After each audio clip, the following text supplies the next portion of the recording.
بسم اللہ الرحمن الرحیم۔ السلام علیکم۔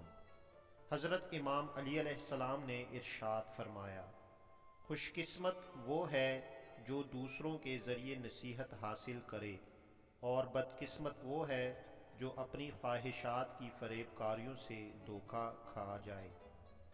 آپ علیہ السلام سے سوال کیا گیا، کامیاب کون ہے؟ تو آپ علیہ السلام نے فرمایا، جو عذاب کے وعدوں سے ڈرتا ہو۔ مکمل خوش قسمتی علم کے ذریعے حاصل ہوتی ہے، اور نامکمل خوش قسمتی زہد کے ذریعے حاصل ہوتی ہے۔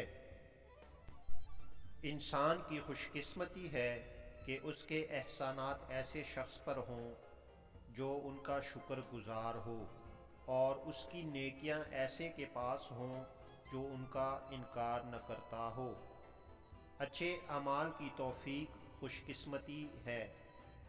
انسان کی خوش قسمتی کے لیے بس یہی کافی ہے کہ دین و دنیا کے معاملے میں اس پر بھروسہ کیا جانے لگے۔